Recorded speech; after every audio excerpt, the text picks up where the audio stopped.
अस्सलाम वालेकुम एवरीवन, कैसे हैं आप सब। उम्मीद करती हूँ बिल्कुल ठीक होंगे। आज मैं आपके सामने लाई हूँ मनीषा राना के बहुत ही इंटरेस्टिंग नावल जिसका नाम है इब्तिदाई इश्क।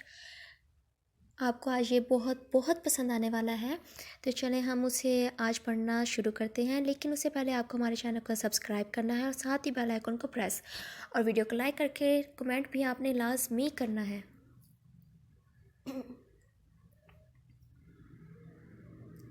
सुबह के 7 बजे का वक्त था जब अपने सरहाने पड़े अलार्म की घंटी बजने से वह नींद से जागी थी, जिसे उसने कंफर्टर से ही सिर्फ हाथ निकालकर उसे लंबा किया। अलार्म को बंद करने के बाद कंफर्टर को अचानक अपने वजूद से फेंकने के अंदाज में अलग किया और फिर खुलकर मुस्कुराने लगी।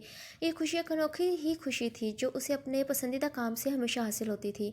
आज भी वह अपने दिल की सुनते वही काम करने का इरादा किए हुए थी। वह जानती थी कितनी जल्दी तो जाग नहीं पाएगी वो।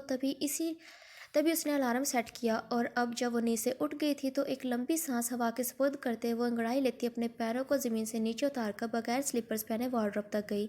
सुर्ख टॉप के साथ ब्लैक जींस निकाले उसने ब्लैक ही छोटा सा ब्राई नाम बारीक सा स्टॉलर निकाला और उसे बेड पर रखते कपड़े लिए बाथरूम में घुस गई। ठीक 15 मिनट बाद उसने अपने गीले बालों को टॉवल में कैद किए कमरे में कदम रखा था। सुर्ख रंग हमेशा से ही उस पर बहुत जचता, मगर आज तो कुछ ज़्यादा ही प्यारी लग रही थी वो। उसके चेहरे पर मौजूद खुशी उसके हुस्न को चार चांद लगाने का सबब बन रही थी।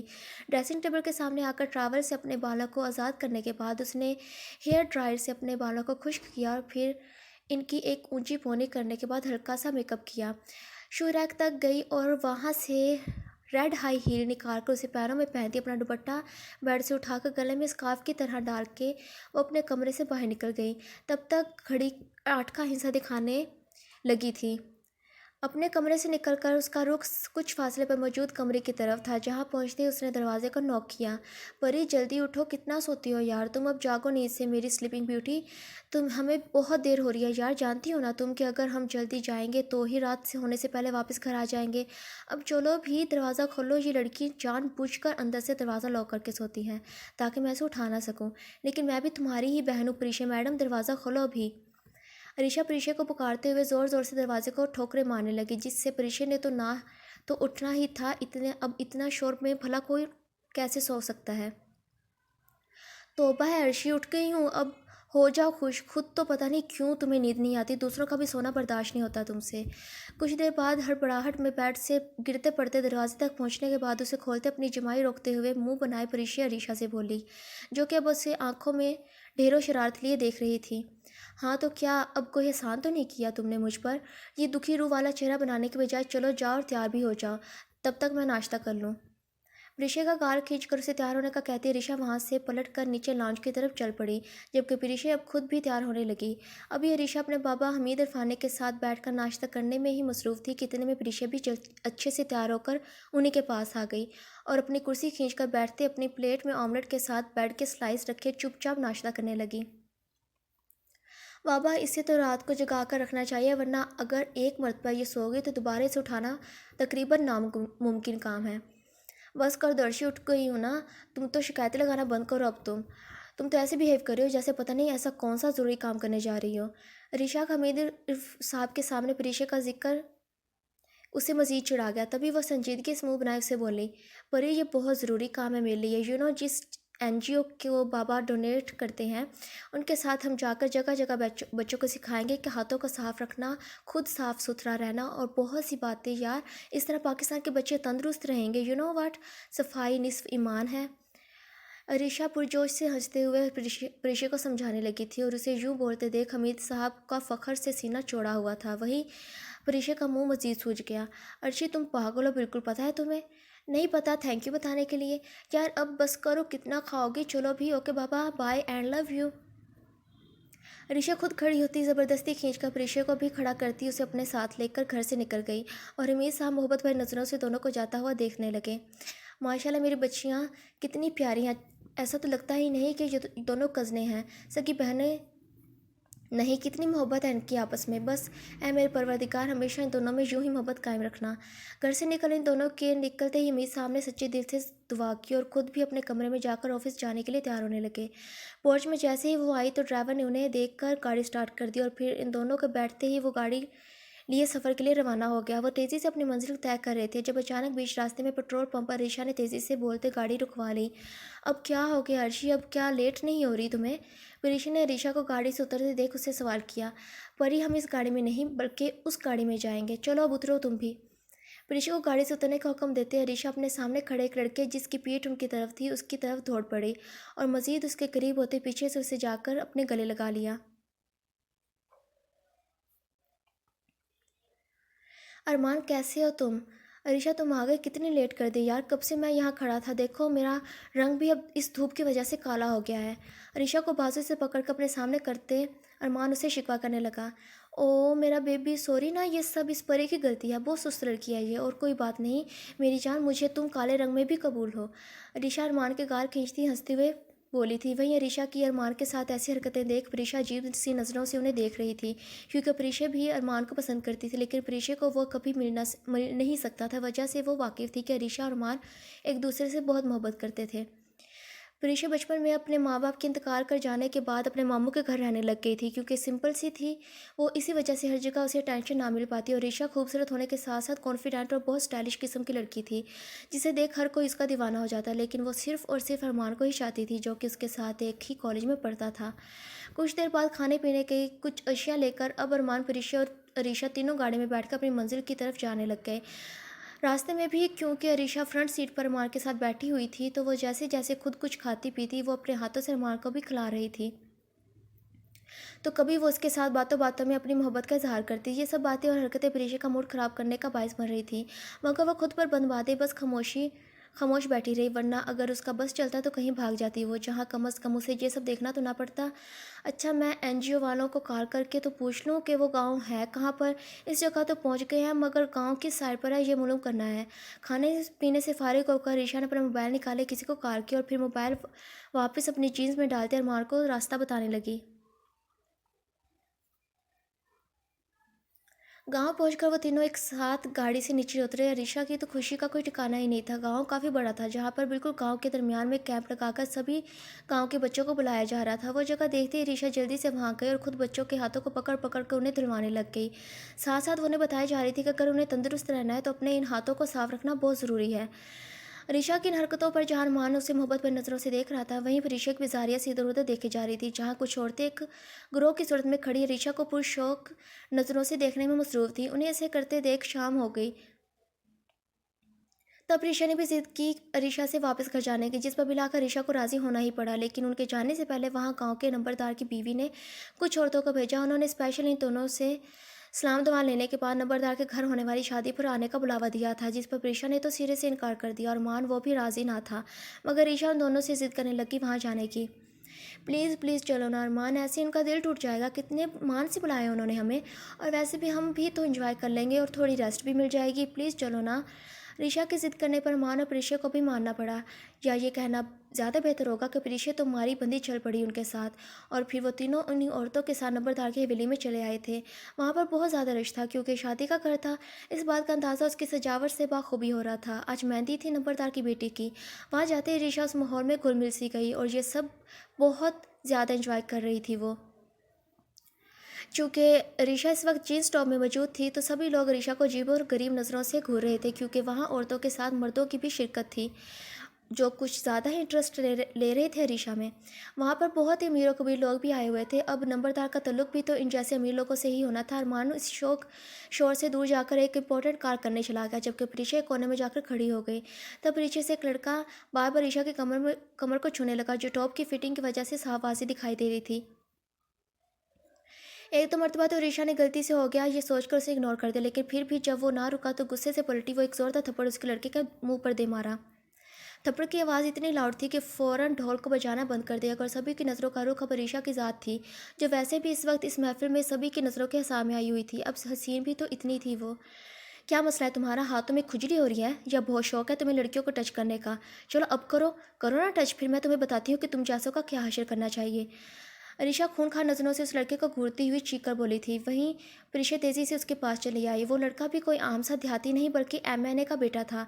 तभी उसे ये सरासर अपनी सर्द महसूस हुई, और तैश में आते वो भी बदले में चीख कर ऋषा को थप्पड़ मारने लगा, मगर उससे पहले ही किसी ने उसका हाथ रास्ते में ही रोक लिया और उल्टा फिर से इस शख्स ने इस लड़के को खुद थप्पड़ मार दिया। वो इतना ज़ोरदार था कि वो लड़का ज़मीन पर ऊंधे मुँह गिर गया। तो वो शख्स उस लड़के को कोई भी मौका दिए बगैर जोश के साथ अपने पाँव से ठोकरें मारने लग गया। तू लड़की को छेड़ेगा? छेड़ अब साले, तेरी तो। अपने बेहद भारी जूतों से वह शख्स इस लड़के को बेदर्दी से मारे जा रहा था। कुछ ही देर में वो लड़का अपना दफा करने के बावजूद भी खून में लथपथ हो गया, लेकिन वहां मौजूद किसी की एक फर्द की भी हिम्मत नहीं हुई उस शख्स को रोकने की। बस करे प्लीज़, वो मर जाएगा। ऋषा मुसलसल उस शख्स को मना कर रही थी और साथ ही उस लड़के की माँ भी चीखे जा रही थी। मदद करने का बोल रही थी वो कि कोई तो रोके इस शख्स को, मगर सब बेसुध साबित हो रहा था। तब अचानक फिर से जोश में आते ऋषा ने आगे को बढ़कर बाजू से पकड़ते उस शख्स को अपनी तरफ खींचा और अगले ही पल उसके मुंह पर थप्पड़ मार चुकी थी वो। बस करें, पागल हो गया क्या? अब क्या जान से मार देना चाहते हैं? ऐसे अजीब लोग हैं, सभी पागलों से भरा पड़ा है ये गांव। बेखौफी से उस शख्स की आंखों में देखते ऋषा उसे बुरा भला कह रही थी। वहीं जब ऋषा ने उस शख्स को थप्पड़ मारा तो सब वहाँ पर मौजूद सभी लोग खौफजदा होकर आपस में सरगोशा करने शुरू कर दी। ये कितनी पागल लड़कियाँ, क्या कर दिया इसने? अल्लाह, हाथ अली को थप्पड़ मार दिया। भाई बस, अब ये तो गई, अब नहीं बचने वाली ये। ऋषा ने जब ये बातें सुनी तो डरते हुए जल्दी से ऋषा का हाथ पकड़कर उसे ज़बरदस्ती खींचते वहाँ से जाने का कहने लगी, लेकिन हाथ मुसलसल ऋषा की आंखों में देखे जा रहा था। उसकी नज़रें आज इस वक्त गुस्से की जाती से लहू रंग हो गई थी, मगर मजाल थी जो ऋषा उनसे डरकर अपनी नज़रें झुका गई हो, वो भी वैसे ही उसे गुस्से से घूर रही थी। जैसे तैसे ऋषि के खींचने पर ऋषा वहां से चली गई और तब वो लड़का हाथ की नज़रों से बचता बचाता आहिस्ता से वहां से जाने लगा, लेकिन हाथ ने पलटकर गुस्से से उसे बालों से पकड़ जमीन पर दे मारा और साथ ही अपनी जैकेट की जेब से बंदूक निकालकर उस लड़की की पेशानी पर रख दी। अब अपना गुस्सा कहीं ना कहीं तो निकालना ही था उसे। तेरी वजह से आज पहली मर्तबा किसी ने मुझे यानी हाथ अली को थप्पड़ मारा है, जिसके नाम से ही लोग खौफजदा हो जाते हैं। सिर्फ तेरी वजह से थप्पड़ मारा गया मुझे। अब सज़ा तो बनती है ना तेरी इस गुनाह की। हल्का से झुकते इस लड़की की आंखों में अपनी शोलाबा नजरें गाड़े अगले ही पल हाथ ने गोली चला दी और वो लड़का वहीं पर ही मर गया। ये मंजर देख बहुत से लोगों की चीखें गूंजने लगी थी, जो अब हाथ की मजीद तैश दिलाने का सबब बन रही थी। क्या? हाँ, क्या यहाँ कोई तमाशा चल रहा है जो इंजॉय कर रहे हो? जाओ यहाँ से। इतना डर लग रहा है तो कल कर क्या रहे हो इधर? और तू चल ढोल बजा, यह शादी का घर है, इतना सन्नाटा किस बात का? हाद अली ने सैकड़ों में खुद को कंपोज किया था और अब उसे देख ये बिल्कुल भी नहीं लग रहा था कि वो कुछ देर पहले गुस्सा भी हुआ होगा या किसी को का कत्ल भी किया होगा उसने। यूं ही ढोल को एंजॉय करता हुआ आहिस्ता आहिस्ता चलते हवेली के अंदर दाखिली दरवाजे की जानिब बढ़ने लगा। गोली की आवाज़ बाहर खड़ी ऋषा को भी साफ सुनाई दी थी, लेकिन उसने सोचा कि शायद जो शादी है इसलिए लोग गोलियां चला रहे होंगे, क्योंकि ऋषा के तो वहमो गुमान में भी नहीं था कि कोई किसी को इतनी सी छोटी बात बात पर भी जान से मार सकता है। परी रुको तो सही यार, इतनी बेचैनी किस बात की लगी हुई है तुम्हें? यार जिन्होंने हमें बुलाया है, मैं वो खतून जो यहाँ की नंबरदार की वाइफ है, उन्हें उन्हें तो बताने दो कि हम यहाँ से जा रहे हैं वापस। ऋषा ने चारों तरफ नजरें घुमाकर अरमान को तलाश कर रही थी। उस परिशे से कहा तो वो अपने गुस्से से उसे घूरने लगी। बस कर दो ऋषि, पहले क्या कम तमाशा किया तुमने जो अब अभी भी अंदर जाने का बोल रही हो? अब बस अरमान को बुलाकर निकलते हैं यहाँ से, मुझे कुछ ठीक नहीं लग रहा। ऋषि बुरी तरह डर चुकी थी हाथ से, तभी वो ऋषा पर पहली दफ़ा इतना गुस्सा कर रही थी। साथ ही वो अब अपना मोबाइल निकाल अरमान को कॉल करने लगी। अच्छा तो फिर बाथरूम तो जाने दो मुझे, इतना लंबा सफ़र है यार। ऋषा ने मासूमियत से परीक्षा को देखते हुए कहा तो उसे मानना ही पड़ा। अच्छा ठीक है यार, जल्दी वापस आ जाना, फ़ौरन निकलना है इस घटिया जगह से हमें। परीक्षा की बात सुनकर हल्का सा मुस्कुराती ऋषा वहाँ से दोबारा हवेली की में जाने लगी।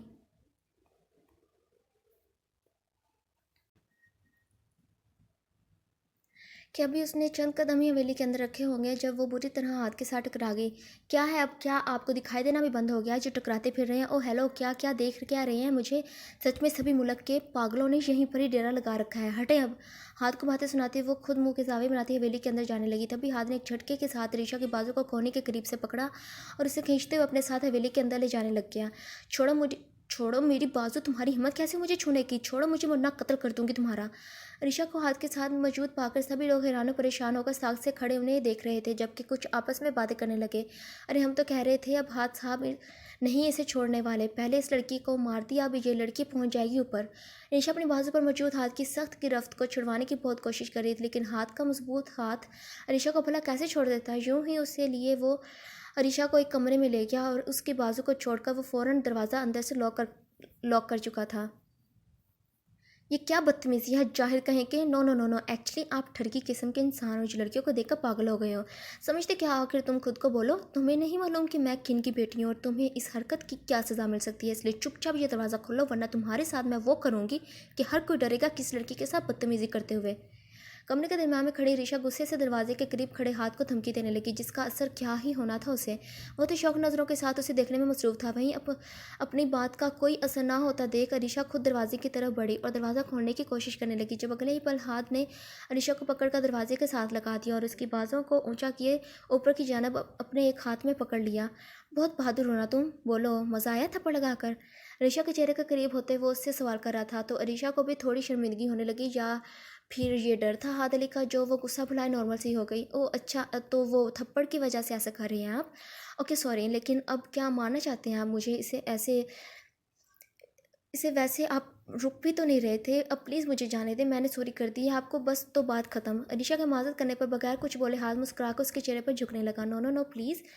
अरीशा ने उसके इरादों से खौफजदा होते अपने होठों को अंदर की तरफ दबाकर आंखें मजबूती से बंद कर लीं, मगर हाथ अरीशा के गाल को नरमी से अपने होठों से छूते वापस अपनी जगह पर आकर गौर से उसे देखने लगा। मैंने तो तुमसे माफ़ी तलब की ही नहीं, बल्कि तुम्हें ये बात बताने के लिए इस कमरे में लेकर आया हूँ कि तुम वो पहली लड़की हो जिसके थप्पड़ को मैंने खुशी खुशी इसलिए बर्दाश्त कर लिया क्योंकि मोहब्बत हो गया तुमसे पहली नज़र में, वरना मेरे बाप की भी इतनी हिम्मत नहीं कि वो मुझे कुछ कह भी सके। थप्पड़ तो बहुत दूर की बात है, तुम बहुत लकी हो जो तुम हाथ अली की मोहब्बत बन चुकी हो। अब से तुम खुद को मेरी ईमानत समझना माय डॉल। अरीशा के होंठों को फोकस किए वो मुस्कुरा कर हो रहा था, जबकि अरीशा उसके इजहार मोहब्बत पर तब ही तो गई थी। क्या क्या बकवास कर रहे हो तुम, खैरियत है? कैसी किसी पागल खाने से छूट कर तो नहीं आ गए तुम? गुस्से से हाथ से बोलते एक हाथ से आहिस्ता आहिस्ता अरीशा दरवाजे के लॉक खोलने की कोशिश कर रही थी। पागल तो नहीं, लेकिन हाथ हाँ, अब मेरे इश्क की इब्तदा ज़रूर हो चुकी है और अब आगे आगे शायद तुम्हें मेरी मोहब्बत का जुनून और पागलपन भी दिखाई दिया जाए जो तुम्हें खासा पसंद नहीं आएगा माय डॉल। जैसे ही हाथ ने अपनी बात कही वैसे ही रीशा ने लॉक खोला और तेज़ी से हाथ के सीने पर अपना सर मारते हुए उसे धक्का देकर वहाँ से तेज़ी से भागने लगी। तुम सिर्फ मेरी हो डॉल, दुनिया के जिस कोने में भी तुम चले जाओ मैं सुबह तुमसे मिलने वहीं आ जाऊँगा। ऋषा को भागते देख पीछे से हाथ ऊंची आवाज़ में उससे बोला और अपने सीने को सहलाने लगा जहाँ ऋषा ने अपना सर जोर से मारा था। लेकिन ऋषा बिना रुके तेज़ी से भागकर बाहर खड़ी परिशे के पास आ गई। चलो जल्दी, कहाँ रह गई थी तुम ऋषि? पता भी है कब से तुम्हारा इंतज़ार कर रहे हैं हम। ऋषा को अपने पास आते देख प्रीशा से कहने लगी। वहीं ऋषा का रंग बिल्कुल सफ़ेद पड़ चुका था। बाद में बताऊंगी सब कुछ, मगर प्लीज़ अब चलो यहाँ से जल्दी। तेज़ी से गाड़ी का दरवाज़ा खोले बैक सीट पर बैठती ऋषा ने कहा तो अरमान ने भी खुद गाड़ी में बैठकर ड्राइविंग सीट संभाली और फिर प्रीशा के बैठते ही वो गाड़ी स्टार्ट कर चुका था। क्या हुआ ऋषा, कुछ तो बताओ यार, अब मुझे टेंशन दे रही हो तुम। गाँव से काफ़ी दूर निकलकर माँ ने बार बार पीछे मुड़कर देख रही है ऋषा को मिरर में देखते फिक्रमंदी से उससे पूछा, मगर ऋषा बिल्कुल खामोश थी, जैसे अपनी ज़ुबान वो वहीं गांव में ही छोड़ आई हो। मैं क्या बताऊं उन्हें सब कुछ। नहीं नहीं, ये दोनों मुझे वही उल्टा बातें सुना देंगी क्योंकि मैंने ही तो पंगा लिया है और वैसे भी मैं इन जैसों से डरती थोड़ी हूँ। क्या कर लेगा वो लफंगा? मेरे बाबा इतने बड़े बिजनेसमैन हैं, इन सब उनकी इतनी रिस्पेक्ट करते हैं, कुछ नहीं होगा। मैं कुछ ज़्यादा ही सोच रही हूँ। ऋषा मैं तुमसे कुछ पूछ रहा हूँ यार, जवाब दो मुझे, क्या हुआ है? अरीशा जो दिल ही दिल में खुद से मुखातिब थी अचानक फिर से अरमान के पुकाने पर होश में वापस आती अपने खुश्क लबों को जुबान की मदद से तर करने लगी। कुछ नहीं अरमान, मुझे क्या होना है, वो बस बाथरूम में ना बहुत बड़ा चूहा था जो मेरे सामने आ गया, बस इसी वजह से डर गई थी मैं। हाथ का तस्वर करते अरीशा उसे बोले तो अरमान पुरसकून होता कहकर काहे हंसने लगा। उफ मेरी बहादुर शेरनी एक चूहे से इतना डर ज़्यादा डरती है, ये आज मालूम हुआ मुझे। मेरी जान मुझे बता दी तुम, तुम्हारा मानो उसका कीमा बना देता है जिसने मेरी ऋषा को डराने की हिम्मत की। हाँ तो फिर तुम इस कीमे को खा भी लेते। झट से इतना कहकर ऋषा जोर जोर से हंसने लग गई। ऋषा के बच्चे बहुत बिगड़ गए हो तुम, अभी बताता हूँ तुम्हें। अरमान मनसूई गुस्सा करता नसीबो लाल के गाने ऊंची आवाज़ में गाड़ी में लगाकर अपनी तरफ से ऋषा को टॉर्चर करने लगा, क्योंकि वो वाकिफ था इस बात से कि ऋषा कितना चिढ़ती है इस किस्म के गानों से। प्लीज़ बस कर दो अरमान, वरना मेरे कानों से खून निकलना शुरू हो जाएगा। मैं तुम्हारे आगे भीख मांगती हूँ, प्लीज़ रहम करो मुझ पर। कुछ ज़्यादा ही जज्बाती हो गई थी ऋषा, जो यूँ अरमान के सामने गिड़गिड़ाने लगी। वह अरमान कहकर लगा हंसे जा रहा था। अच्छा अच्छा, ये लो कर दिया बंद। अरमान फ़ौरन म्यूज़िक प्लेयर बंद करता अपना एक हाथ पीछे किया ऋषा के हाथ को थामकर आगे करके उसे अपने लबों से लगा चुका था। वहीं इन दोनों को यूं हंसी मजाक और मोहब्बत लुटाते देख प्रीशा ने जल भुनकर जानबूझ के हाथ वाली बात छेड़ दी जिसे अर्शा अरमान से छुपाए हुए थी। अर्शी तुम्हें ऐसे नहीं करना चाहिए था यार, वो बहुत खौफनाक किस्म का इंसान लगा मुझे। क्या किया तुमने अरीशा? बोलो, प्रीशा किस मुतल्लिक बात कर रही है? अरमान प्रीशा की बात पर चौंकता अरीशा से दरियाफ्त करने लगा तो अरीशा ठंडी सांस भर के प्रीशा को देखने लगी। अरमान वो अर्शी ने अगले ही पल सारा वाक़या प्रीशा अरमान को लफ़ज़ ब-लफ़ज़ बताने लगी, जिस पर बेचाई को सामने कर अरमान फ़खरिया मुस्कुराने लगा। अरे वाह मेरी शेरनी, शाबाश, बिल्कुल ठीक किया तुमने, बट यार मुझे भी बुलवा लेती तुम, फिर मैं भी अच्छे से उसे बताता। थैंक यू अरमान, इसलिए तुमसे इतनी मोहब्बत है मुझे, तुम मुझे समझते हो, लव यू। अरमान की बात सुनकर ऋषा पुरसुकून होती अपनी चॉइस पर फख्र करती अगले ही आगे को झुकर अरमान को पीछे से गले लगा चुकी थी, जबकि उसकी यह हरकत प्रीशा को मजीद तैश दिला गए।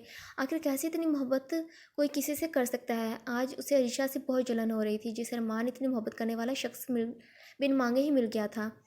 रात के तकरीबन 7 बजे वो तीनों घर पहुंचने में कामयाब हुए थे। गाड़ी रुकते ही वो एक एक करते बाहर निकलने लगे। प्रीशा तुम जाओ अंदर, मैं भी आती हूँ, प्रीशा से कहते ऋषा अरमान के पास रुककर उससे बातें करने लग गई। उसे आज अरमान पर कुछ ज़्यादा ही प्यार आ रहा था। अरमान तुम बाबा से कभी तो मिल लो, आज ही बता दो कि तुम बाबा से इतना डरते क्यों हो? बातों बातों में ऋषा ने रोज़ वाली बात आज भी कर दी थी, यानी अपने बाबा से अरमान की मुलाकात करवाने की। यार ऋषा, जब सही वक्त आएगा तब मिल लूँगा मैं उनसे, क्योंकि पहले मैं अपने डैड का बिज़नेस संभालने का इरादा रखता हूँ।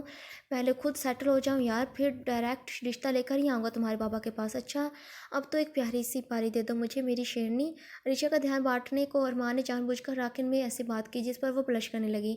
नो नो, ऐसी बातें क्यों कर रहे हो तुम, बेशरम? अरमान के बाजू पर अपने हाथ से थप्पड़ लगाते ही ऋषा शर्माने लगी। इसमें बेशर्मी की क्या बात है, हम मोहब्बत करते हैं एक दूसरे से। अरमान को ऋषा का शर्माना बहुत अट्रैक्ट कर रहा था, तभी वो खुद ज़बरदस्ती ऋषा को उम्र से पकड़ अपने करीब करता उसके चेहरे पर झुकने लगा। उसका ये अमल ऋषा को हाथ की याद करवा गया, जिस पर वो गुस्से से नहीं चीखने लगी। साथ ही उसने एक ज़ोरदार थपका दे दिया अरमान को और वह जाकर गाड़ी के दरवाजे के साथ टकरा गया। बेयकीनी से वो ऋषा को देखने लगा था। सॉरी अरमान, वो मैं वापस होश में आते ही ऋषा अरमान के करीब होती उससे माजरत करने लगी, मगर वो हाथ उठाकर उसे मना कर चुका था।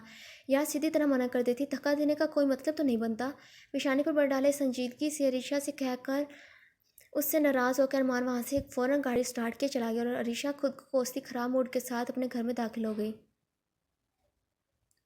दूसरी जानब जिस लड़के को हाथ ने जान से मार दिया था, उसकी लाश नहर में पड़ी दिखाई दी। सभी उसकी मौत पर रो रहे थे। तब अचानक उस लड़के का बड़ा भाई, जिसकी आंख से एक आंसू भी नहीं निकला था, वो अपनी माँ के करीब आता उनसे दरियाफ्त करने लगा। अम्मा, किसने किया ये सब? पूछने पर उसकी माँ ने उसे हाथ का नाम बता दिया। मैं छोड़ूंगा नहीं उसे, समझता क्या है वो खुद को? हम क्या कमीना है जो उसने इतनी बेरहमी से सारे आम मेरे भाई को जान से मार दिया। आज मेरे भाई के साथ उसका भी जनाजा उस घर से उठेगा अम्मा। और रुक, तू क्या पागल हो गया? पहले एक को खो दिया, अब दूसरे को नहीं खो सकते हम? जोश से हाथ को मारने का सोचते घर से बाहर की तरफ जा रहे उस शख्स को उसके बाप ने बाजू से पकड़कर रोक लिया। भला वो अपने दूसरे बेटे को कैसे खो देते, क्योंकि हाथ अली से उन समेत सभी लोग ही वाकिफ थे।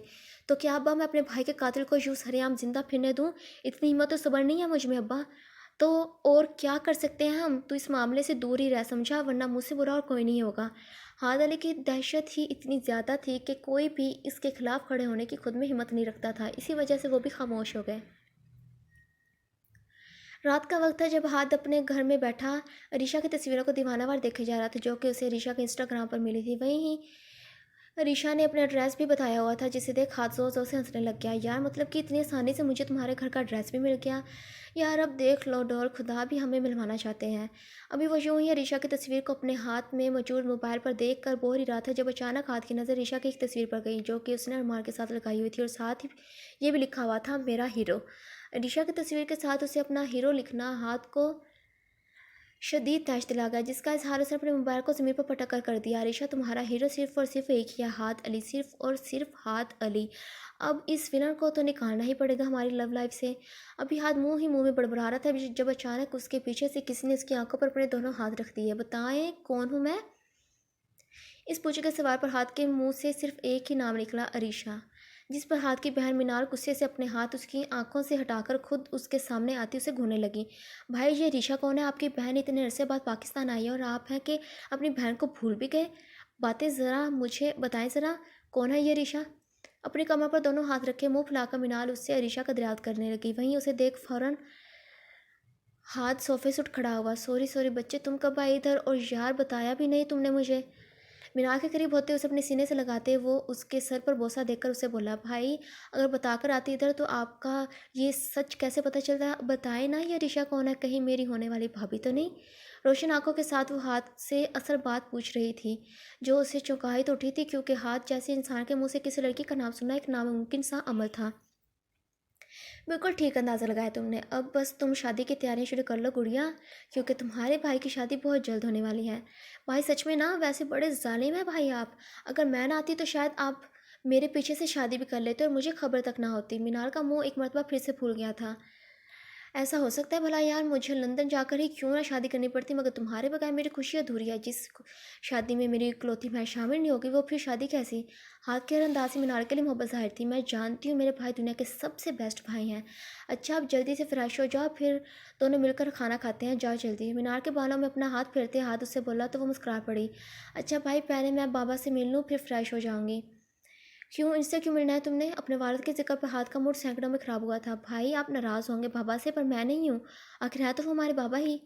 मीनार के एक रुतबा फिर से हाथ के दिल से अपने बाबा के लिए मौजूद नफरत को ख़त्म करना चाहता, मगर वो अपने चेहरे पर संजीदगी समेट लाया। अच्छा ठीक है, जाओ तुम, सारा मूड ख़राब कर दिया मेरा। हाथ को गुस्सा होते देख मीनार बेबसी से उसे देखती वहाँ से चल पड़ी। वहीं हाथ फिर से सोफे पर बैठकर खुद को कंपोज करने लगा। मीनार हाथ की इकलौती बहन थी जिससे वो दुनिया में सबसे ज़्यादा मोहब्बत करता था। वो मीनाली थी जिसकी बात हाथ में मान लेता, वरना किसी की इतनी भी जरूरत नहीं होती थी कि वो हाथ से कुछ कह भी सके। लेकिन अब एक और लड़की भी उसकी ज़िंदगी में आ चुकी थी, जो अब हाथ की ज़िंदगी ही बन चुकी थी। अगले ही पल उसने अपने चेहरे पर हाथ रखकर आंखें बंद कर लीं और अरीशा के मुतालिक सोचने लगा।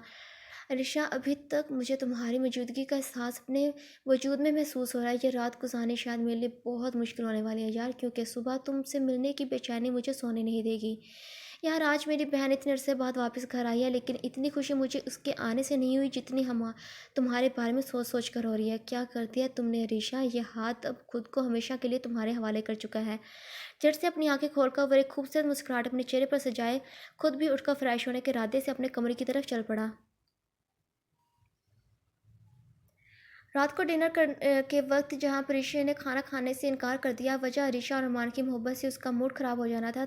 तभी वह खामोशी से अपने कमरे में सोने चली गई। तो अब बच्ची सिर्फ अरीशा, जिसका अपना दिल अरमान के साथ अपने बढ़ते गए सलूक पर उदास सा हो गया था। लेकिन सिर्फ हमीद साहब को मुतमिन करने की खातिर जैसे तैसे उसने डिनर किया और फिर पेट भर गया बोलकर हमीद साहब को गुड नाइट कहती अपने कमरे में चली गई।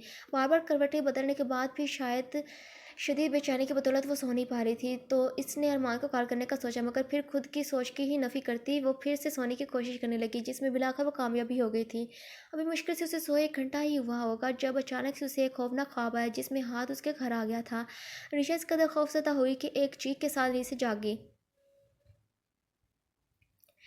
लंबे लंबे सांस लेती खुद को यकीन करवाने लगी वो कि ये सिर्फ एक ख्वाब था। शुक्र है या अल्लाह कि ये ख्वाब था, वरना कल तो इस पागल इंसान ने कहा था कि वो मुझसे मिलने आएगा। अरीशा, क्या हो गया तुम्हें? वो बात कुछ ज़्यादा ही सीरियस ले ली है तुमने। खुद सोचो भला, वो मुझे कैसे ढूंढ सकता है? ये सिर्फ ख्वाब था जिसका हकीकत से कोई ताल्लुक नहीं होता। चल अरीशा, इसे भूल कर अब सो जा। खुद को तसल्ली देते वो दोबारा से सो गई। अभी रात के 4 बजे थे जब वो जो डिनर करने के बाद सोया ही नहीं था, क्योंकि नींद आई ही नहीं थी। झट से बेड से उठ खड़ा हुआ और या तो उसका अपनी डोर का इंतजार करने का था। बकौल उसके सुबह तो हो ही चुकी थी। तभी फ़ौरन वार्डरोब से अपने कपड़े निकाले वो बाथरूम में घुस गया। ठीक 15 मिनट बाद वो बिल्कुल तैयार था, तो गाड़ी की चाबी उठाए तेज़ी से अपने कमरे से निकलकर वो गाड़ी में बैठा। उसका रुख ऋषा के घर की जानिब कर गया था। ठीक 10 मिनट बाद तेज़ ड्राइविंग करके हाथ अली अरीशा के घर के बाहर पहुंच गया, और फिर जैसे ही वो उसके घर गेट के पास पहुंचा, तो अरीशा के घर के सिक्योरिटी गार्ड ने हाथ अली को देखते ही फ़ौरन उठकर उसके लिए गेट खोल दिया, क्योंकि हर कोई हाथ अली को तो जानता ही था। तो फिर अब वो कैसे उसे रोकने की हिम्मत करता? सिक्योरिटी गार्ड का यूँ गेट खोल देना हाथ अली को खुलकर मुस्कुराने पर मजबूर कर गया। वो यूँ ही मुस्कुराते हुए गेट से अंदर दाखिल हुआ और फिर अपनी शान चाल चलता वो घर का दरवाज़ा खोलकर घर के अंदर दाखिल हो गया था। उसे आते देख सभी के सभी घर के मुलाजिम खौफजदा हो गए कि आखिर हाथ अली इतनी सुबह हमीद इरफानी के घर किस वजह से आया है। मगर वो ये बात भी पूछकर अपनी शामत को दावत देने से रहे, तभी खामोशी से उसे जाता देखते रहे। हाँ, सारे घर में अरीशा को ढूंढने लग गया। बाकी सभी कमरे घर के रूम्स तो अंदर से लॉक थे, जबकि अरीशा हमेशा अपने रूम का दरवाज़ा लॉक किए बगैर ही सोती थी। ये आदत में शुमार था उसके। अरीशा के कमरे का दरवाज़ा उन्हें देख हाथ की मुस्कुराहट मजीद उसके लबों पर फैल गई। अगले पल उसने ऋषा के रूम में घुसकर दरवाजे को अंदर से लॉक कर लिया और फिर बुलेट का नाइट बल्ब की रोशनी में चमक रहे उसके रोशन चेहरे को देखता वो दबे कदमों से चलता गहरी नींद में सो रही ऋषा के साथ खुद भी लेट बेड पर लेट गया और फिर उठकर अपना एक हाथ कोहनी के बल मोड़कर उस हाथ को मुट्ठी की शक्ल में बंद किए अपने गाल पर रख के वो ऋषा को दीवानावार देखने लग गया। इस वक्त पुरस्कुन सी सोते हुए वो कितनी मासूम लग रही थी वो, और हाथ जो पहले से उसका दीवाना हुआ फिर रहा था उसे तो अपनी मुकम्मल दुनिया ही इसके चेहरे में दिखाई दी। जब अचानक ऋषा शायद नींद में भी हाथ की लो देती नज़रों से बेचैन होती करवट कर लेकर अपना चेहरा हाथ की तरफ मोड़ गई, जिस वजह से उसके चेहरे पर थोड़े से बाल गिरकर हाथ के काम में खलल पैदा करने का सबब बनने लगे, जिसे हाथ अब आहिस्ता से फूंक मारकर उन बालों को ऋषा के चेहरे से पीछे करने लग गया कि अचानक अलार्म बजना शुरू हो गया। ऋषा के जाग जाने के डर से हाथ तेज़ी से ऋषा के ऊपर से दूसरी साइड पर पड़े अलार्म को ऑफ करने की कोशिश करने लगा, मगर तब तक ऋषा की आंख खुल गई तो उसने खुद पर झुके हाथ को देखकर खौफजदा होते जोर से उससे धकेलकर खुद से दूर किया। वह न जाने क्या कुछ सोच चुकी थी कुछ ही सेकंड्स में कि हाथ उसके साथ कुछ गलत करने वाला था। तुम यहाँ क्या कर रहे हो? ऋषा बेड से उठकर खड़ी होती बेड पर गिरे हाथ से आंखें बड़ी किए सवाल करने लगी। तुम मेरे रूम में आए कैसे? बाबा बाबा जल्दी आए, देखिए ये। ऋषा दरवाजे की तरफ भागती ऊंची आवाज़ में हमीद साहब को पुकारने लगे, जिसका रूम निचले पोर्शन में था। जब फुर्ती दिखाते हाथ ने भागकर ऋषा को एक ही हाथ से कमर से पकड़ लिया और उसका मुंह पर अपना दूसरा हाथ रख दिया। क्या हो गया ऋषा यार? मैं सिर्फ यहाँ तुमसे मिलने आया हूँ, तुम्हारे बाबा से नहीं। तो उन्हें क्यों बुला रही हो? हमें डिस्टर्ब करना चाहती हो क्या तुम? सारी रात सो नहीं पाया हूँ यार, सिर्फ तुमसे मिलने की खुशी इतनी ज़्यादा थी। इतना तो मजनू लैला का दीवाना नहीं हुआ होगा जितना तुमने मुझे एक ही दिन में अपना आशिक बना दिया है। मुझे लगता है तुम में कोई ख़ास पावर है कि मैं जब भी तुम्हें देखता हूँ यार पागल हो जाता हूँ। कुछ तो बोलो माय लव। ओ सॉरी, मैं हाथ पीछे कर रहा हूँ लेकिन तुम चीखोगी नहीं, और मुझे मालूम है कि तुम एक बहादुर लड़की हो क्योंकि चीखती चलाती तो आम लड़कियां हैं, राइट? ऋषा के कान के करीब अपना चेहरा किए सरगोशी नम अंदाज में बोलते आखिर में उसने अपना हाथ पीछे कर लिया और शौक नज़रों से तेज़ी से सांस ले रही खुद को घूर रही अरीशा को देखने लगा। उसने जानबूझकर आखिर में वो बात कही थी ताकि अरीशा खुद को मजबूत जाहिर करने की खातिर शोर ना मचाए। वैसे ही ये बात हाथ अली को तो रोकने का सबब बिल्कुल नहीं बन सकती थी, ना ही वो किसी से डरता था। फिर वो इस वक्त कम अज़ कम कोई डिस्टर्बनेस बर्दाश्त करने के मूड में नहीं था। मैंने कल भी कहा था और आज फिर से कह रही हूँ कि तुम पागल हो, बिल्कुल पागल हो। और तुम्हारी हिम्मत कैसे हुई मेरे घर में आकर मेरे रूम में पहुँच मेरे बेड पर मेरे साथ लेटने की? और आए कहाँ से हो तुम? खिड़की तो अंदर से खुद लॉक की थी मैंने, जो अभी तक लॉक ही है, फिर कहाँ से टपक पड़े तुम? हैरानगी से आंखें फैलाए अपनी कमर पर हाथ रखे वो उससे जवाब तलब कर रही थी। उफ डोल, तुम्हें क्या अभी तक इतना भी मालूम नहीं हो सका कि कौन हूँ मैं? यार ये खिड़कियों से तो सड़क छाप आशिक आते हैं अपनी महबूबाओं से मिलने, लेकिन मुझे हाथ अली को किसी के भी घर आने के लिए किसी की इजाज़त की ज़रूरत नहीं पड़ती, समझ लो इस बात को। अपने दाएं हाथ की शहादत की उंगली ऋषा की पेशानी पर रखते वो हंसते हुए बोला, मगर ऋषा उसका लम्स पाते ही 2 कदम पीछे चल पड़ी। तुम्हें मेरे घर का एड्रेस कैसे मालूम हुआ? देखो मैं तुम्हें लास्ट टाइम कह रही हूँ मेरी जान छोड़ दो, वरना मैं अपने डैड से कहकर लंबे अरसे के लिए जेल भिजवा दूंगी तुम्हें। Oh really? डोल प्लीज़, मैं भी देखना चाहता हूँ कि कौन है वो जो मुझे जेल लेकर जाएगा। प्लीज़ प्लीज़ करो ना कॉल, करो अंकल से बात। चलो भी, चलो बाद में कर लेना। अब दूसरी बात के का जवाब देता हूँ कि रही बात तुम्हारा पता मिलने की, तो वो तुमने खुद मुझे बताया है। ऋषा के बात को काटते हाथ उसके करीब आता धीमी आवाज़ में कहा हुआ, व्हाट सीरियसली तुम पागल इंसान हो? देखो मैं अपने खर्चे पर तुम्हारा इलाज करवा दूंगी, लेकिन बदले में मेरी जान छोड़ दो तुम। मेरी शादी होने वाली है, समझो बात को। डोल आई नो तुम्हारी शादी होने वाली है क्योंकि मैं ही तो हूँ तुम्हारा दूल्हा। ऋषा की बातों पर लुत्फानंदोज होते वो उसे पागल कर देने के मूड में था, जो कि गुस्से की ज्यादती से हो भी रही थी। तुम्हारी वजह से मैं मुकम्मल पागल हो जाऊंगी, निकलो यहाँ से अभी के अभी, जाओ। ऋषा गुस्से से चीखती भाग कर बेड तक गई और कुशन्स को उठाकर खींच खींच कर हाथ को मारने लग गई। डोल ये क्या कर रही हो? उफ यार बहुत लग रहा है मुझे, ये दर्द बर्दाश्त नहीं हो रहा यार, मैं मर जाऊंगा आज ही। कुशन्स को खींच कर कैच करते हुए चीख चिल्लाकर ड्रामा करते हुए आंखें में कहकर लगा हंसने लग गया। तो ऐसे नहीं जाओगे ना तुम? रुको अभी बताती हूँ। हाथ के ड्रामे पर वो मज़ीद तैश में आ चुकी थी, तभी उसे धमकी देते इंक पॉट साइड टेबल से उठाकर उसे खोलकर अरीशा ने उसके करीब होते सारी की सारी इंक हाथ की शर्ट पर फेंक दी और फिर मुंह फुलाए उसे घूरने लगी। उफ, मेरा निशाना इतना बुरा क्यों है? आखिर ये तुम्हारे चेहरे पर गिरनी चाहिए थी। अभी भी वो खुद को ही कोस रही थी जबकि हाथ की महंगी शर्ट का वो सत्यानाश कर चुकी थी। अरीशा, ये क्या किया यार? तुम्हारी ननंद ने मुझे ये शर्ट गिफ्ट की थी, सारी शर्ट खराब कर दी तुमने। अब लो पकड़ो इसे, साफ करके दो मुझे। अगले ही पल अरीशा से कहते उसने अपनी शर्ट उतारकर अरीशा को पकड़ा दी। चोरो, अरीशा धोकर दो वापस मुझे। हाथ ने गोया हुक्म दिया था अरीशा को। वहीं वो हाथ की शर्ट को देखकर वापस से उसकी तरफ फेंकते अजीब सी शक्ल बनाई रुख मोड़ गई। ये क्या कर रहे हो? वापस शर्ट पहनो अपनी। मुझे कोई शौक नहीं है तुम्हारी टूटी हुई पसलियों को देखने का। ऋषा को हाथ के एब्स टूटी हुई पसलियाँ महसूस हो रहे थे। ये अल्फाज हाथ को शौक ही तो कर गए थे। ऋषा, ये टूटी हुई पसलियाँ नहीं, मेरी रोज़ की ढेरों मेहनत से बने एब्स हैं यार। जो भी हो, मुझे इससे क्या। शर्ट पहनो और निकलो यहाँ से अभी के अभी। लापरवाही से हाथ को जवाब देती वो उसे नीचे जाने का बोल चुकी थी। अच्छा ठीक है, मैं शर्ट यहीं पर ही छोड़कर जा रहा हूँ, बाद में धोकर वापस कर देना, ठीक है? और हाँ, सबसे ज़रूरी बात जिसके लिए मैं यहाँ पर आया था, डोल कर तो मैंने तुम्हें बच्चों वाली किस की थी जिस पर तुम नाराज़ हो गई क्योंकि तुम्हारी बारी तो मैंने आने ही नहीं दी। तो आज तुम मुझे बड़ों वाली किस कर कर हिसाब बराबर कर दो। व्हाट? क्या बकवास कर रहे हो तुम? दिमाग तो ठिकाना है ना तुम्हारा? अब क्या सच में मेरा दिमाग ख़राब हो रहा है? अगर तुम अभी इसी वक्त जान से ना गए तो जान से मार दूंगी मैं तुम्हें। हाल की बात पर गुस्से से चीखते हुए उसे धमकियां देने लगी, जिसका हाथ पर तो क्या ही असर होना था। वो तो वैसे ही दिलचस्प नज़रों से उसे देखे जा रहा था। हम तो इसके हाथों से मरने के लिए भी तैयार हैं, लेकिन मर नहीं सकते क्योंकि हमारे बगैर आप कैसे रह पाएंगी? ऋषा के वजूद को अपनी नज़रों भर मोहब्बत में नज़रों के हंसा में लिए वो फरमाबरदारी जाहिर कर रहा था। मैं बहुत खुशी खुशी से रहूँगी, समझे? बस तुम निकलो मेरी ज़िंदगी से। ऋषा साहब को इसे बोली, तुम जो भी बोलो डॉल, लेकिन तुम्हारी अब से खुशी मेरे साथ ही मुंसलिक है। ओहो, मेरी डॉल डायरी भी लिखती है।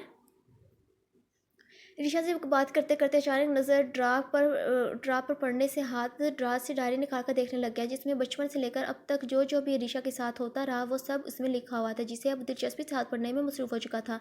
मेरी डायरी वापस करो अभी क्या भैया। अपनी डायरी हाथ से देखते ही ऋषा गुस्से से चीखती, जैसे वो तो इतनी आसानी से उसे वापस कर ही देगा। मैं तो नहीं कर रहा वापस, हिम्मत है तो ले लो।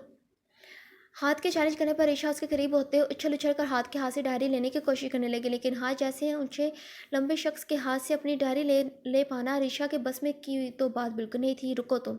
जब ऋषा को अपनी कोशिश नाकाम होती दिखाई दी तो वो अब हाथ के पेट पर गुदी गुदी करने लगी। यार प्लीज़ ऐसे मत करो डोर, ये क्या हरकत हुई? हंसते हुए हाथ के हाथ से डायरी नीचे गिर गई थी, यानी ऋषा अपने मकसद में कामयाब हो गई थी। मगर जब वो अपनी डायरी उठाई जाने लगी तब हाथ ऋषा को रोकने के लिए उसको पकड़ने लगा, लेकिन ऋषा उससे दूर होती आखिर बेड पर गिर गई तो हाथ भी उसके ऊपर गिर गया। उठो मेरे ऊपर से। हाथ को खुद के इतने करीब महसूस करते ऋषा उससे खौफजदा होती उसे देखते खुद से दूर करने लगी। यार आज बहुत काम है मुझे और तुम हो कि कब से ड्रामे ही किए जा रही हो। चुपचाप मुझे किस कर दो, मैं यहाँ से चला जाऊँगा। रुको मैं खुद ही ले लेता हूँ अपना गिफ्ट। ऋषा के लबों को फोकस किए अपने दाएं हाथ के अंगूठे की मदद से उन्हें छूता हुआ वही हाथ ऋषा की गर्दन में डाले वो अपनी मनमानी करने का इरादा किए हुए था। वहीं ऋषा बहुत खौफजदा हो गई थी। प्लीज़ प्लीज़ नहीं बचाओ कोई मुझे, बाबा परी। शीशी बस कर दो डोर, कितना बोलती हो यार तुम। अब लगता है मुझे ही तुम्हारे मुंह को बंद करना पड़ेगा।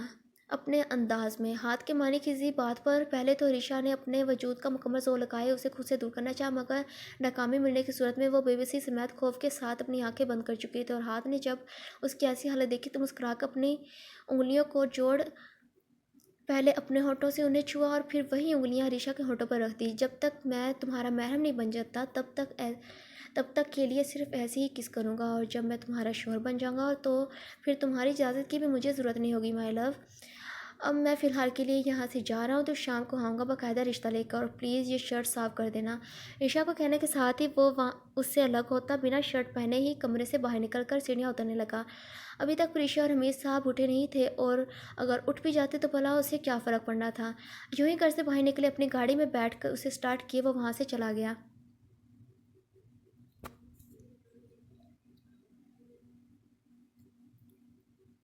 हाँ, तो इसके कमरे से जा चुका था, मगर ऋषा बहुत ज़्यादा खौफ़ज़दा हो चुकी थी उसकी बातों और हरकतों पर। जैसे-जैसे वो उसके मुतल्लिक यूँ ही बेड पर गिरी सोच रही थी, वैसे-वैसे उसके खौफ़ की जगह अब गुस्सा लेता जा रहा था। अजीब किस्म का ये पागल शख़्स है जो पीछे ही पड़ गया है मेरे, और तू और तो और सरेआम सबके सामने वो मेरे घर घर भी आ गया, किसी ने उसे रोका तक नहीं। मगर क्यों? इस बात को सोचते ही गुस्से से अरीशा बेड से उठते अपने कमरे से निकली और सीढ़ियाँ और सीधी सिक्योरिटी गार्ड के पास पहुंच गई। तुम्हारा क्या वो रिश्तेदार लगता है जो तुमने उसे जो घर के अंदर आने दिया? सिक्योरिटी गार्ड के सामने खतरनाक तासरात लिए वो उससे जवाब तलब कर रही थी, जबकि वो बेचारा सर झुकाए मजीद शर्मिंदा होने लगा। बीबी जी, वो हाथ अली हैं, हाथ अली बहुत बड़ी शख्सियत है वो, और अगर मैं उन्हें रोकने की जुर्रत करता तो शायद अपनी जान से हाथ धो बैठता। इसलिए माजरत बीबी जी। क्या क्या? हाँ, आखिर चीज़ क्या है ये हाथ अली? मैं तो इसे जानती भी नहीं। तो बोलो कौन है, ये बताओ भी। सिक्योरिटी गार्ड का हाथ के नाम से भी खौफजदा होना रीशा को मजीद तैश दिला गया। मेम साहब, हमें बस इतना ही पता है कि जहाँ पर हाथ अली दिखाई दे वहाँ से अपना रास्ता ही बदल लो। सिक्योरिटी गार्ड की कही गई बात पर रीशा भवें से गुजरती उसे घूरने लगी। अच्छा बस करो अपने हाथ अली की गुन गाने, मुझे कोई इंटरेस्ट नहीं है, समझे तुम? रीशा अपना गुस्सा जो कि उसे हाथ पर था उसे इस बेचारे सिक्योरिटी गार्ड पर निकालने की कोशिश कर रही थी कि तब तक रीशा भी न जाने कैसे आज इतनी जल्दी जाकर वहीं पर ही चली है। तो रीशा को यूं देख वो हैरान रह गई। उसे इस वक्त देख ये बिल्कुल अंदाज़ा नहीं लगाया जा सकता था कि रात को उसको उसका मूड ख़राब भी होगा। या तो वो नज़रअंदाज किए उसे भूल चुकी थी, या फिर उसकी यही खामोशी किसी नए तूफान का पता दे रही थी। खैर जो भी था, इस वक्त वो रीशा को गुस्सा करते देख उससे वजह दराफ्त करने लगी। क्या हुआ अर्शी, आज इतनी जल्दी तुम कैसे उठ गई और यहाँ क्या कर रही हो? कुछ नहीं परी, बस वैसे ही ये बात मुझे तुमसे पूछनी चाहिए कि आज खैरियत तो है जो इतनी जल्दी जा गई हो? अच्छा चलो तैयार हो जा, आज तो जल्दी से ही जाना पड़ेगा यूँ। ऋषि के पुकारने पर उसे देखती वो अपने कमरे की तरफ जा तैयार होने चल पड़ी, तो प्रीशा भी उसे रोके अर्शी कहती खुद भी अपने कमरे में घुस गई। कुछ देर बाद दोनों वापस खाने के टेबल पर इकट्ठी हुई थी। नाश्ता करते वक्त ऋषा बहुत हैरान थी कि अब किसी को मेरा बर्थडे तक नहीं याद रहा, और ये अरमान जो बड़े ड्रामे करता है इश्क मोहब्बत के, वो अभी तक खामोश बैठा है, कोई एक मैसेज भी नहीं कर रहा मुझे। अपने सामने मौजूद प्लेट में खाना निकाले उसे खाए बगैर वो बस गहरी सोच में डूबी हुई थी, जब अचानक प्रीशा नाश्ते से फारिग होती अपनी कुर्सी से उठ खड़ी हुई। चलो अर्शी, अब कॉलेज नहीं जाना क्या? हाँ हाँ, वो ठीक है चलो। प्रीशा को पुकारने पर ऋषा वापस होश में आती हमीद साहब के वो बाई कहती घर से बाहर निकल गई। मगर जब वो दोनों गाड़ी में बैठकर यूं ही जाने लगी तो गाड़ी का टायर पंचर देख कर ऋषा के खराब मूड मजीद कुछ ज़्यादा ही ख़राब हो गया। अब ये क्या मुसीबत है, दूसरी गाड़ी कहाँ पर है ज़फ़र? अपने सिक्योरिटी गार्ड को पुकारते ऋषा उससे गाड़ी के बारे में दरियाफ्त करने लगी। बीबी जी, वो तो सुबह ही मीर साहब के काम के सिलसिले में ड्राइवर उस्मान लेकर चला गया है, तो अब क्या करें? अर्शी ज़फ़र के बताने पर प्रीशा ऋषा से बोली, तुम रुको, गराज में बाबा की बाइक खड़ी है, हम आज उस पर यूँ ही चले जाएंगे।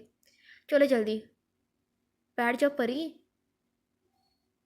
अरीशा तेज़ी से अपने दिमाग से काम लेती भाग कर गैराज तक गई और वहाँ खड़ी काफ़ी खूबसूरत बाइक की चाबी वहीं मौजूद की स्टैंड से निकाल कर उस पर बैठती वो उसे स्टार्ट कर गई। अरीशा प्लीज़ गिरा मत देना मुझे। प्रीशा डरती ही डरती बाइक पर बैठी अरीशा से बोली, जो बाइक को रेस देती काफ़ी मसरूफ़ दिखाई दे रही थी। परी, कभी गिराया है क्या तुम्हें जो अब ऐसा कुछ करूँगी? बस बैठो तुम और कमाल देखो मेरा। मुस्कुरा कर परी से कहती वो उसके बैठते ही बाइक को चलाने लगी। ना तो ज़्यादा तेज़ और ना ही स्लो बाइक चला रही थी वो। रास्ते में एक बहुत बड़ा बिलबोर्ड था। अचानक से परीक्षा की नज़र उस पर पड़ी तो वो फ़ौरन अरीशा का कांधा झंझोड़ने लगी। अरीशा देखो यार, क्या हुआ परी? अरीशा ने कुछ ऊंची आवाज़ में उससे पूछा। वो बिलबोर्ड देखो यार। प्रीशा के कहने पर जब अरीशा ने बिलबोर्ड की तरफ देखा तो बिल्कुल शॉक्ड हो गई। उसने वहीं पर ही बाइक को रोक दिया। ये कैसे हुआ परी, किसने किया?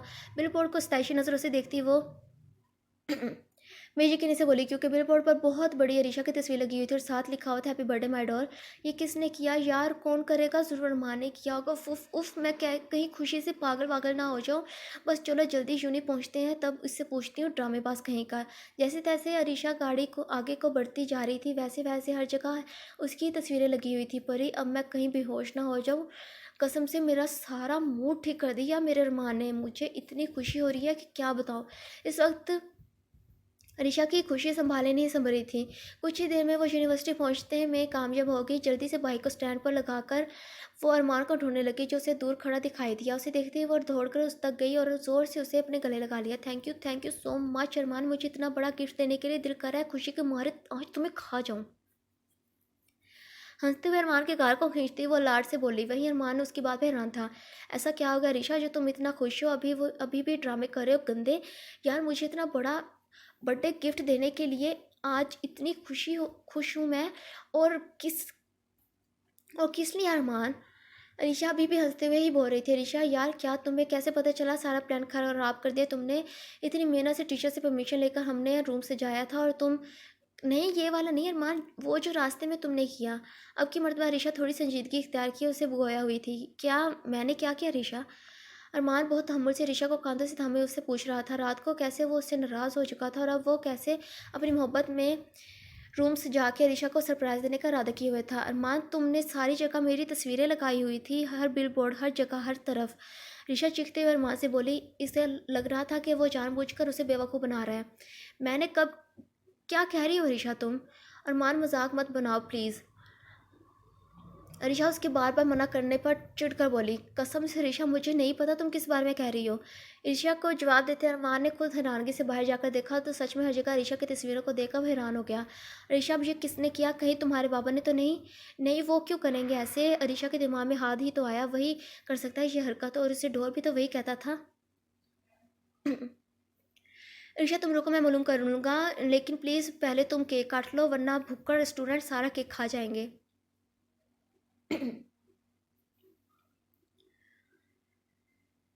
अरमान अरीशा का हाथ थामे उसे कमरे के अंदर ले जाने लगा, मगर ईशा एक झटके से अपना हाथ उसकी गिरफ्त से आज़ाद करवा चुकी थी। अरमान, मेरा दिल नहीं कर रहा, कहने के साथ ही अरीशा वहाँ से चली गई। उसे क्या हो गया? अरीशा को वो तस्वीरों वाली बात परेशान कर रही थी। बट मैं सब ठीक कर दूंगा अरीशा, देखना तुम। ऋषा के पुष्ट को देखते अरमान उसके बारे में सोचने लग गया। हाथ की बहन मीनार कब से उसका इंतज़ार कर रही थी, क्योंकि उसने आज शहर घूमने जाना था। ये बात वो कल रात से उसे डिनर के वक्त बता चुकी थी और हाथ ने उसे ले जाने का यकीन भी दिलवाया था, मगर अब वो पिछले 4 घंटों से उसके इंतज़ार में ख्वार हो रही थी। सुबह के 7 बजे ही उठकर वो भागती हुई उसके कमरे में गई, जिसका खुला दरवाज़ा उस बात की तस्दीक कर चुका था कि हाथ अपने कमरे में मौजूद नहीं है। पहले तो उसे लगा कि कोई ज़रूरी काम होगा जिसे फारिग होकर वह वापस जाएगा, मगर 4 घंटे के इंतजार में हाथ को लातेदार कॉल्स करने पर उन्हें इग्नोर कर देना इस बात को तस्दीक कर चुका था कि वो नहीं आने वाला। तो अब इंतज़ार से उकताते हुए अच्छा खासा चिढ़कर मीनार खुद अकेले बाहर जाने का फैसला कर चुकी थी। वो बहुत छोटी सी थी, तभी से उस पाकिस्तान से बाहर के मुल्क पढ़ने के लिए भेज दिया गया था, जिसकी एक वजह उसे इस मोहर से दूर रखना भी था जो उस वक्त हुआ पड़ा था। ठीक है, भाई ने नहीं आना तो मत आए, मुझे भी उनके साथ नहीं जाना, मैं खुद अकेले घूमने जा सकती हूँ, बच्ची नहीं हूँ मैं। भाई, हाथ का तसव्वुर करते मृणाल ने खुद से बड़बड़ाते गाड़ी की चाबी की स्टैंड से उतारी और खुद गाड़ी लेकर बिना हाथ को या अपने वालिद को तला दिए घर से बाहर शहर घूमने निकल पड़ी। एक जगह उसे बाजार नजर आया जिसका उसे कोई अता पता नहीं था। अब बस दिल को भाया तो वो फ़ौरन गाड़ी रोके वहाँ से निकल कर बाजार में घूमने फिरने लग गई। जब दिल भर जाने के बाद बाजार होती और वापसी को मुड़ी तो अचानक से वो भूल गई कि वो किस रास्ते से इस तरफ आई थी। अब बाजार था भी तो बहुत बड़ा और अफरा तफरी भी इतनी थी जिससे वो घबरा गई। अभी वो गौर से देखते सोचते हुए रास्ते ही तलाश कर रही थी कि कोई तेज़ी से उसके करीब से गुजरा और जाते जाते उसके हाथ में मौजूद पर्स छीन कर भाग गया, जिसमें उसके पैसों के अलावा उसका मोबाइल भी मौजूद था। अब क्या करूँ, भाई को कैसे कॉल करूँ? परेशानी से वो इर्द गिर्द देखती मदद मांगने की कोशिश कर रही थी तो अपने सामने खड़े कुछ लड़कों को देखकर उसे एक उम्मीद की किरण नजर आई। मीनार बगैर कुछ सोचे समझे उनके पास जाकर उनसे मोबाइल मांगने लगी, जिस पर वो लड़के एक हसीन लड़की को अपने करीब मदद मांगते देख उसके साथ बदतमीजी करने की कोशिश करने लगे। जैसे तैसे बचकर मीनार वहां से भागकर जाने लगी, तब वो अचानक एक शख्स के साथ बुरी तरह टकरा गई। भाई, प्लीज़ हेल्प हेल्प मी, मदद करें। वो लड़की मेरे साथ चंद अल्फाज अदा करने के बाद मीनार की ज़ुबान ने उसका साथ देने से इनकार कर दिया। उसका गला बिल्कुल खुश्क हो चुका था। किसी लड़की की आवाज़ अपने करीब से सुनकर उस लड़के ने पलट कर मीनार को देखा और फिर उसकी बात का मतलब समझते ही उसे कमर से उठाकर अपने पीछे खड़ा करने के बाद वो फिर से पलटकर उस सिमत संजीदगी से देखने लगा जहाँ से वो लफंगे मीनार के पीछे यहाँ तक आ रहे थे। क्या हाँ समझती, क्या तुम लोग किसी लड़की को मजबूर देखा तो बजाय इसकी मदद करने के भूखे भेड़ियों की तरह पीछे पड़ जाते हो? अभी के अभी यहाँ से निकलो वरना पुलिस को बुला लूंगा मैं। उस शख्स की बात सुन वो लफंगे फ़ौरन वहाँ से चले गए। उन्हें जाता देख मीनार काफ़ी खुश हो चुकी थी। थैंक यू भाई मेरी हेल्प करने के लिए, एक्चुअली मैं अनजान हूँ यहाँ पर। अगले बार मीनार ने सारी उस शख्स को बात बता दी। कोई बात नहीं, मैं आपको आपके घर ड्रॉप कर देता हूँ। उस शख्स ने ऑफ़र करने पे मीनार झट से मान गई और उस शख्स के साथ गाड़ी में बैठ भी गई। मेरा नाम क्यान है और आपका? उस शख्स ने गाड़ी स्टार्ट करते ही अपना तारुफ पेश किया, साथ ही मिनाल से भी सवाल कर दिया। मेरा नाम मिनाल है। मिनाल ने सभी बातें बता दी सिवाय अपने भाई हाद अली के बारे में बताने के, क्योंकि जब भी कोई हाद अली का नाम सुनता तो डर जाता और इसी वजह से मिनाल के पाकिस्तान में कोई दोस्त भी मौजूद नहीं था। आप क्या करते हैं? अब की दफ़ा सवाल मीनार की जानब से किया गया था। मैं एक्चुअली, मेरे फादर एमएनए हैं इस जगह के और मैं भी अब अगली दफ़ा उनकी जगह पर खड़ा होने का इरादा रखता हूँ। Oh that's so nice, best of luck भाई। मीनार मुस्कुराती उससे बोली। और आपके वालिद क्या काम करते हैं? अब क्या ने मीनार से सवाल पूछा तो वो थोड़ी कंफ्यूज हो गई। वो मेरे पापा एक बिजनेसमैन है। हल्का सा मुस्कुराते मीनार क्यान को जवाब देती रोड की जानब देखने लगी। और डैट्स ग्रेट। वैसे मीनार तो मैं खूबसूरत लड़कियों का दोस्त बनना ज़्यादा पसंद करता हूँ, मगर आप मुझे गलत मत समझें, लेकिन प्लीज़ मुझे भाई लफ़्ज़ से मत पुकारें, क्योंकि सॉरी सॉरी वो मैं ओके लीव इट। तो भाई की जगह कियान जी कैसे रहेगा? बहुत ज़बरदस्त। मीनार कुछ ही देर में कियान से बहुत फ्रैंक हो चुकी थी। वो हँसते हुए उससे बातें करी जा रही थी, मगर मीनार के साथ काफ़ी खुशी महसूस कर रहा था कियान, क्योंकि कोई तो ऐसा मिला था उसे जो उसके साथ बिना डरे बात कर रहा था। ये बात काफ़ी उसे पुरसुकून कर चुकी थी। बस आप मुझे यहीं पर ही छोड़ दें, and thank you so much. अगर आप ना होते तो पता नहीं क्या होना था मेरा। अपने घर से कुछ फासले पर कियान से कहकर गाड़ी रोकती, वो उसका ढेरों शुक्रिया अदा करती वहाँ से चली गई, जबकि कियान उसे जाता देखता रहा। और फिर जब वो नज़रों से ओझल हो गई तब उसने गाड़ी स्टार्ट कर दी। तो फ्रेंड्स आज के लिए बस तो फ्रेंड्स बताएं आपको कैसा लगा हमारा ये नावल। उम्मीद करती हूँ बिल्कुल ठीक साबित हुई हूँ मैं, आपको बहुत पसंद आया होगा ये नावल, क्योंकि ये बहुत फेमस हुआ था और स्पेशली मनीषा राणा का भी अपना फेवरेट नावल है ये। और